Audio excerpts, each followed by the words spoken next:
Olá, se você ainda não me conhece, me chamo Andrei Lima e se você caiu de paraquedas nesse vídeo, não te esquece de assistir o vídeo anterior falando sobre geofísica e o contexto do que a gente vai falar hoje, que é um dos métodos geofísicos chamado de sísmica. Vem aprender comigo um pouco sobre sísmica, então vamos lá.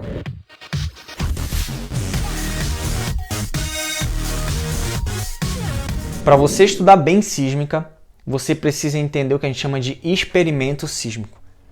Eu vou colocar o experimento sísmico, mas na verdade existem vários tipos de experimento sísmico. Existem experimentos sísmicos 2D, 3D, 4D, utilizando o que a gente chama de monitoramento permanente de reservatório.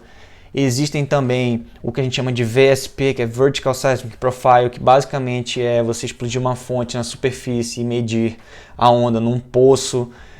Existem também o que a gente chama de equipamentos que mudam o experimento sísmico. Por exemplo, existem o que a gente chama de vibroseis, que são basicamente uns caminhões bem pesados que conseguem vibrar em certas direções. Você pode vibrar na direção vertical, você pode também vibrar na direção radial ou na direção transversal. E cada direção que você vibra, você gera um tipo de onda. E esse tipo de onda você pode, além dessas três componentes na fonte, a gente pode ter três componentes no receptor, que a gente chama de sísmica 9C, né? Que você pode gerar onda nessa direção, medir nessa ou nessa aqui. Existem também experimentos usando que a gente chama de Ocean Boron Cables, que a gente coloca o cabo no fundo do mar, atira o airgun na água e coloca os cabos no fundo do mar, ou atira o airgun na água e coloca os hidrofones na superfície da água, ou atira com airgun e coloca o que a gente chama de nodes, que é Ocean Boron Nodes, que basicamente são os robôs que conseguem ser postos em posições estratégicas. Por exemplo, tem certas situações onde você tem uma plataforma e você não consegue passar com a sísmica convencional lá, você precisa atirar com a fonte longe e o receptor perto da plataforma, por exemplo. Então existem vários experimentos, só que a principal ideia do experimento é essa: você gera uma fonte de onda, essa perturbação se propaga pela subsuperfície, reflete, refrata, difrata e ocorre todos os fenômenos ondulatórios e você faz a medição nos receptores. Para quem assistiu a primeira aula, deve lembrar que a diferença entre geofísica e geologia é que a gente estuda utilizando métodos indiretos. Então a sísmica é um método indireto, só que o objetivo é o mesmo da geologia. A gente quer encontrar os que a gente chama de recursos naturais, os hidrocarbonetos, os minerais, a água, artefatos humanos. Só que no caso da sísmica, a principal motivação é encontrar hidrocarbonetos. Na verdade, a principal motivação é procurar estruturas propícias à acumulação de hidrocarbonetos. A gente não consegue encontrar óleo, mas a gente consegue encontrar estruturas propícias à acumulação. Por exemplo, domos salinos, o que a gente chama de anticlines. A gente consegue encontrar também falhas. Tem algumas falhas que são selantes, falhas que são condutores. Então, a gente consegue fazer um mapeamento muito bem da estrutura da Terra. Só que a gente não consegue dizer qual o tipo de rocha que está lá, a não ser que vá e se concretize num furo. Esse experimento consiste de você ter uma fonte e alguns receptores. E aí na fonte a gente consegue entender a primeira diferença, por exemplo, entre sísmica e sismologia. Qual a diferença entre os dois? A diferença está na fonte. A fonte da sismologia são os terremotos, ou os sismos, e é daí que vem a palavra sismologia. Estudo dos sismos, o estudo dos terremotos. Enquanto que na sísmica, a nossa fonte, existem várias, né? Se for no caso marinho, é o que a gente chama de airgun. No caso da terra, ou inland, é o vibroseis, que basicamente foi o que eu falei, um caminhão bem pesado, que tem umas placas hidráulicas que conseguem fazer vibrações e a partir dessas vibrações a gente consegue medir e gerar uma imagem da subsuperfície. Se você que estuda sismologia quer saber um pouquinho a diferença, por exemplo, para a sísmica, a diferença principal está na energia da fonte que a gente usa. A energia da fonte da sísmica, que é o ergan ou dinamite, é bem menor do que um terremoto. O terremoto é da ordem de bombas atômicas, tem energia da ordem de bombas atômicas. Então a gente precisa usar bem mais fontes para imagiar a subsuperfície do que a sismologia, por exemplo. Uma outra diferença está na escala de observação. Como os terremotos geram ondas com comprimento de onda bem longos e frequências bem baixas, a gente consegue imaginar regiões grandes da subsuperfície.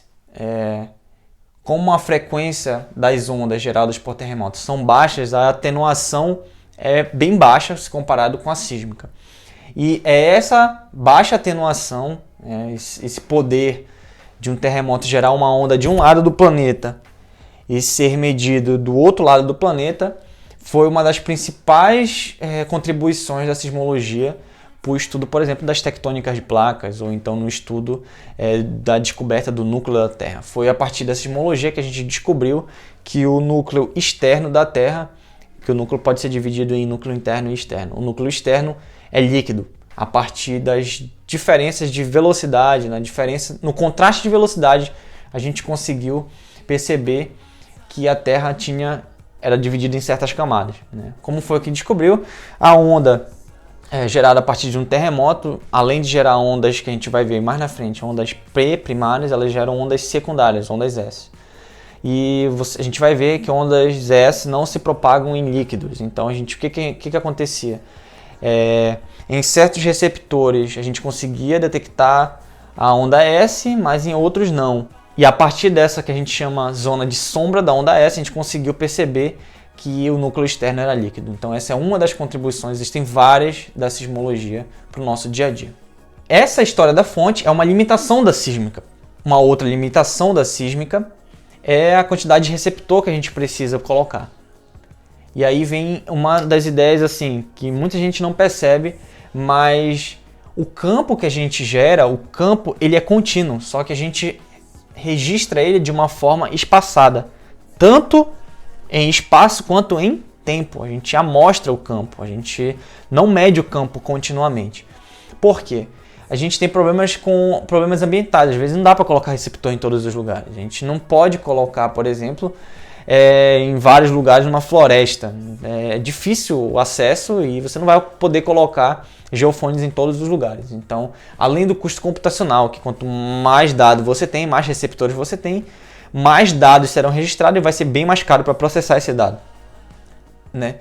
E essa quantidade de receptores gera um problema gravíssimo que muita gente, quando começa a estudar, não sabe a importância, mas é o chamado efeito da amostragem. Como eu falei, o campo gerado pelas fontes ele é contínuo, mas a gente amostra ele. A consequência disso é que em algumas direções o campo vai ser bem melhor amostrado do que em outras. A gente amostra tanto em espaço quanto em tempo. Só que tem um problema. Por exemplo, imagina que eu tenho um barco aqui que tem 3 cabos e alguns receptores em cada cabo. Quando a gente gerar uma onda aqui, essa onda vai se propagar, vai refletir e a gente vai registrar o campo bem melhor amostrado nessa direção, porque o espaçamento entre os receptores é melhor, do que nessa direção, na direção crossline, que a gente chama. A direção inline é melhor amostrado, na direção crossline ela é menos amostrada. Além dessa amostragem espacial, a gente tem a amostragem temporal. Geralmente a gente não tem problema com a amostragem temporal. A gente usa uma amostragem de 2 milissegundos, que vai dar uma frequência máxima registrada de 250 Hz. Se você não entendeu o que eu acabei de fazer, não te esquece de continuar assistindo esse vídeo, que eu vou te explicar isso na aula de processamento. Tudo bem? A consequência é que na direção inline, quando eu for construir a imagem, eu vou ter uma imagem bem melhor do que na direção crossline. Então, para reduzir esses efeitos da amostragem, que limitam a nossa resolução, a gente faz um processo chamado regularização. E para quem estuda na universidade, não tem tanta ideia da regularização, porque a gente usa dado sintético. E a maioria dos dados sintéticos já são regulares. Então, quando você vai fazer uma migração, vai fazer um FWI, você assume certas coisas, e uma delas é que o grid já está regular. Mas no dado real, na vida real, o dado não vem espaçado regularmente. Você amostra com um barco irregular E essa irregularidade você precisa converter em um grid regular. E aí você precisa de interpolação, extrapolação. Então a regularização é um passo muito importante para diminuir o efeito da amostragem que limita a nossa resolução. E o que a gente quer fazer no final das contas é sair do dado, que geralmente é tempo e espaço, e construir uma imagem da subsuperfície que é em Z, que é profundidade e espaço. Né? A gente quer construir uma imagem. E o que eu quero que vocês entendam, se você tiver uma coisa para levar dessa aula, é essa frase aqui. Para eu construir a imagem, eu preciso remover os efeitos da propagação. Então, tenho um experimento que gerou certos dados. A partir desse dado, eu quero remover o efeito da propagação. Quando eu remover o efeito da propagação, eu vou ter imagem. E para remover o efeito da propagação, eu tenho que conhecer a propagação. Né? Na vida real, a gente não consegue simular a propagação, mas a gente consegue, a partir do computador, fazer o que a gente chama de propagação de onda. A gente consegue simular a partir das soluções de equações diferenciais. Né? A partir da equação da onda, a gente consegue fazer o que a gente chama de modelagem. Então, para você da UFPA, ou para você da Unicamp, da COP, que tem algum professor que gosta de modelagem, imaginamento ou inversão, deve estar desenvolvendo seu algoritmo de modelagem. Essa modelagem é importante porque você consegue simular a física do problema. E quanto melhor for a sua simulação, melhor você vai conseguir tirar o efeito e melhor vai ser a sua imagem. Por que eu estou falando isso? Porque às vezes a gente usa o que a gente chama de equação da onda acústica para remover os efeitos. A gente vai aprender que a Terra em si ela não é acústica, ela não pode ser considerada só como um líquido, ela é elástica, ela é viscoelástica. Quando a onda se propaga, a gente perde energia.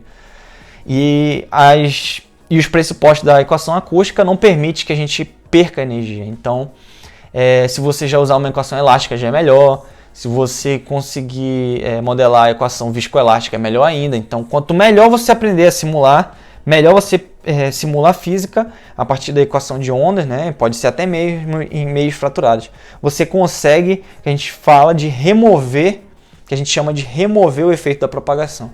E para remover esse efeito da propagação, a gente tem algumas ferramentas, né? A principal ferramenta, mais conhecida, que você pode encontrar no livro do UMass, que é o processamento sísmico, né? Aqui em si já é um mundo, tem vários livros, tem o próprio UMass. O UMass ele é uma bíblia dessa grossura de livro, que fala sobre como fazer o processamento, como criar uma imagem, como sair do dado e gerar uma imagem. E o processamento sísmico eu resumo basicamente em 3Ds aqui, tem muito mais coisa, mas para você aprender rápido é o denoise, o deghosting e o demultiple. Né? O denoise é você remover o ruído, o noise é ruído, né? A gente consegue remover o ruído. Existem milhares de ruídos, existem ruídos ambientais, ruído de interferência, às vezes até animais que grudam nos cabos, existem às vezes problema da fonte, existem traços em si, às vezes o registro não está bom, então você tem que eliminar aquele traço, reconstruir, fazer uma interpolação. Então você precisa fazer o que a gente chama de denoise, que é remover o ruído. Além disso, a gente precisa também remover o que a gente chama de ghost, ou fantasma, que basicamente limita a tua resolução, né? O deghosting basicamente é o seguinte: quando a gente tem uma fonte, a gente coloca a fonte na água, por exemplo. A gente coloca a fonte a certa profundidade. Essa fonte ela gera ondas tanto que vão para baixo, né? Mas como uma fonte é tridimensional, ela gera ondas que vão para cima. E geralmente o receptor está aqui também no nível abaixo do nível da água. Então o que acontece? Existe uma onda que sai aqui, reflete e vai para o receptor diretamente. Só que tem uma onda aqui também que bate em cima, no refletor, na água, muda de polaridade, a gente vai entender mais na frente por que muda de polaridade, mas ela chega quase com o mesmo tempo nesse receptor. A consequência disso é que vai ter um pulso para cima e um pulso para baixo, aqui quase que no mesmo lugar. E isso traduzido no espectro de frequências, né? A gente vai ver lá no espectro de amplitude de frequência. Isso muda o espectro de frequência. Era para esse espectro de frequência ser mais ou menos assim, contínuo ou crescente. Só que devido ao fantasma, o que acontece? A gente vai ter interferência destrutiva em alguns pontos e aí você vai ter o que a gente chama de notch na frequência. Então você precisa eliminar o fantasma para você ter uma resolução melhor, você ter tanto informações das baixas frequências quanto das altas frequências, tanto das baixas quanto das altas, né? Além disso, a gente tem o que a gente chama de demultiplet, retirar as múltiplas. As múltiplas, por exemplo, se a gente tiver aqui, por exemplo, existe uma onda, imagine que eu tenho esse experimento, tem uma fonte e um receptor aqui. Existe uma onda que sai direto aqui da fonte, reflete e volta para o receptor. Mas existe também uma onda que sai daqui, reflete, muda de polaridade e volta. Ela vai ter um tempo maior, e aí o que acontece? Além do evento aqui, a gente vai ter o que a gente chama de múltipla, a múltipla desse evento. Qual o problema da múltipla? O problema é que a maioria dos algoritmos de migração, mais lá na frente, dos métodos de migração convencionais, eles assumem que a gente não tem múltipla. Por quê?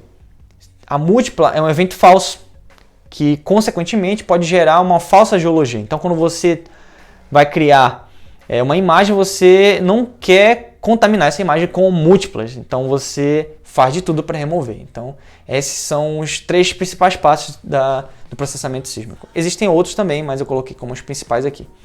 Além dessa ferramenta, a gente tem a ferramenta que a gente chama de inversão, que consiste em converter a amplitude, a fase e o tempo de trânsito do dado. Então quando a gente registra o dado, esse dado aqui, por exemplo, ele tem o que a gente chama de amplitude, que é essa altura aqui em relação ao nível de referência aqui. Tem a amplitude, tem a fase, que é a polaridade, positiva ou negativa, e tem também o tempo de trânsito, né? Aqui o tempo zero, aqui é o tempo, sei lá, t crescendo para lá. Aqui, sei lá, 2 milissegundos é a hora que eu registrei esse pulso aqui. Então esse evento tem polaridade, que é a fase, tem a amplitude e tem o tempo de trânsito. A gente tenta converter essas 3 informações em propriedades físicas da Terra. Essa que é a ideia da inversão. As propriedades físicas mais importantes para a gente, no caso da sísmica, a gente geralmente procura por velocidade da onda P, o fator de qualidade, os parâmetros de Thomson, né? O delta, o epsilon, o gama, não coloquei aqui, ou o eta, ou até mesmo a densidade. Às vezes a gente quer os dois aqui para encontrar a impedância, né? O que é a inversão? Para você que estudou cálculo 3, deve lembrar de multiplicadores de Lagrange, que basicamente é você minimizar uma função ou encontrar o mínimo de um funcional usando vínculos, né? Então, o que é a inversão? A inversão, em geral, é bem mais complexa que isso, mas eu vou resumir aqui. É você criar uma função objetivo, uma função de custo que a gente chama, que ela é a subtração, a norma 2, a subtração do dado observado do calculado. Então você pega o dado observado e o calculado, subtrai um do outro. Em linhas gerais é isso. E tenta minimizar essa função. Só que essa função tem vários mínimos locais e pode ter ou não um mínimo global. A gente tenta achar um mínimo global, que significa que quando essa diferença for mínima, significa que o dado observado e o calculado estão mais próximos possível, ou seja, o teu modelo está certo, ou seja, tu consegue estimar um modelo. Então, a partir do dado, tu tenta estimar um modelo. O que a gente coloca para nos ajudar é o que a gente chama de vínculo, né? Tem um parâmetro de regularização e a função regularizadora. Então, aqui, isso daqui é a mágica da inversão, né? Você minimizar uma função. A inversão sísmica, a gente diz que ela é não linear.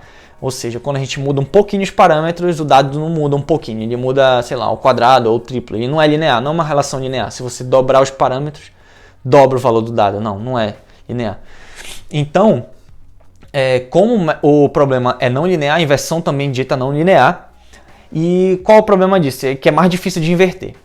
Só que a gente faz várias aproximações, e você vai ver na sísmica, mais lá na frente, que a gente pega isso no meio dos físicos, a gente usa bastante aproximações. A gente, se a frente de onda tiver uma certa distância longa da fonte, a frente de onda pode ser considerada plana, o que é uma boa aproximação. Se você, por exemplo, tem uma fonte aqui e explodir ela, perto da fonte ela vai ser bem circular, ela vai ter uma curvatura bem acentuada, mas bem longe da fonte, se você considerar certa distância da fonte, você pode considerar uma onda plana. Então, existem várias aproximações em sísmica, não é só essa, tá?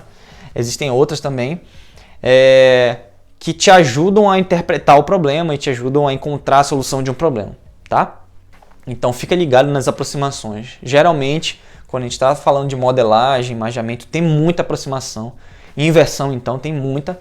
E se você é aluno de graduação ou de pós-graduação, você tem que sentar e entender, saindo dessa equação, para chegar aqui, qual foram os pressupostos? Com certeza vai ter alguma, que a gente chama de assumption, né? Um pressuposto, alguma coisa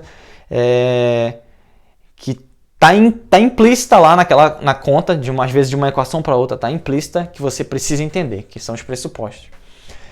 E aí, a gente às vezes consegue linearizar problemas complexos, que são não lineares, a gente consegue linearizar. Então, o problema aqui era não linear, o dado variando não linear com o modelo, a gente pode linearizar o problema aqui, encontrar uma relação linear entre o dado e o modelo, em certas aproximações de frequências, por exemplo. Alta frequência é válido, baixa frequência não. Então, o que eu quero que tu entenda para a sísmica, que vai te ajudar bastante a entender a diferença lá na frente entre migração e inversão, vai ser explicada usando essa equação aqui. Imagina que eu tenho essa equação do teu primeiro ano de ensino médio da cinemática, onde eu tenho velocidade é igual a espaço sobre o tempo. Na sísmica, o que a gente mede? A gente mede o tempo. Então, isso aqui a gente chama de dado. Então, o dado que a gente tem. O que a gente quer? A gente quer duas coisas. A gente quer saber onde está o refletor, né? Onde está a estrutura propícia a petróleo, ou qual é a velocidade do meio. Ou seja, a partir do dado a gente quer saber duas coisas, né? Então, tem um problema ambíguo, né? Você não sabe qual é que você quer. Então, às vezes você coloca certas assumptions, né? Certos pressupostos para o X, você impõe certas coisas para a posição e você acha o que a gente chama de velocidade. Esse processo é chamado de inversão. Você pressupõe algo para o espaço e encontra a velocidade, é a inversão. Mas você já pode ter a velocidade. Existem vários tipos de velocidade sísmica, a gente vai ver. Tem velocidade intervalar, VRMS, velocidade de stack, velocidade de migração. Existem várias velocidades, mas se você tiver já uma velocidade, você pode encontrar o espaço. E esse processo a gente chama de migração. A gente pode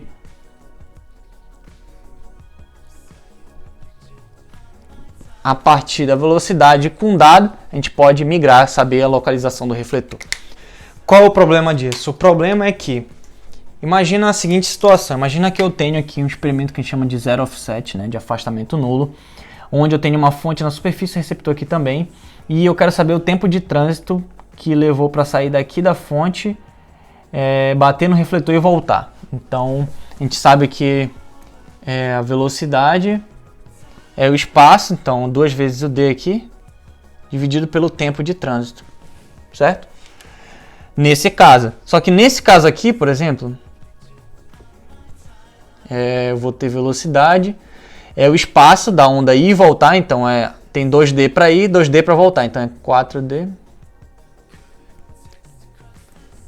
dividido pelo tempo. Só que aqui é 2V, né? No caso tem 2 vezes a velocidade, que o meio tem velocidade de 2V.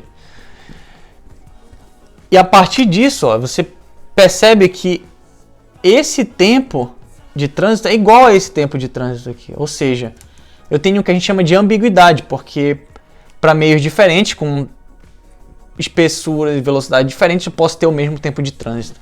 E essa ambiguidade é válida não só para sísmica, como também para gravimetria, magnetometria, métodos eletromagnéticos. A gente não sabe exatamente da onde aquele sinal pode ter vindo. Então, por exemplo, tem migrações que a gente vai ver que a gente espalha o traço ao longo de elipses, ou a gente pega o dado e soma ao longo de curvas de difração. Então, a gente impõe certas coisas, a gente diz que ele pode ter vindo dali para tentar descobrir, mas a gente não sabe exatamente. Então, eu espero que essa visão geral abra a tua cabeça para começar a estudar sísmica. Nas próximas aulas eu vou falar um pouco sobre a física da sísmica, depois a matemática, depois a teoria do processamento, a matemática do processamento, o processamento em si, o imageamento ou migração, inversão, a gente vai falar um pouco de modelagem também, a gente vai falar um pouco de interpretação. Então, essa visão geral aqui, eu espero que abra a tua cabeça para começar a estudar sísmica. Eu espero que você tenha gostado desse vídeo. Se você gostou da aula, não esquece de curtir, te inscreve no canal e manda esse vídeo para alguém que está aprendendo sísmica, está no começo da graduação e quer aprender um pouco mais sobre sísmica. Espero você na próxima aula. Um grande abraço e tchau, tchau.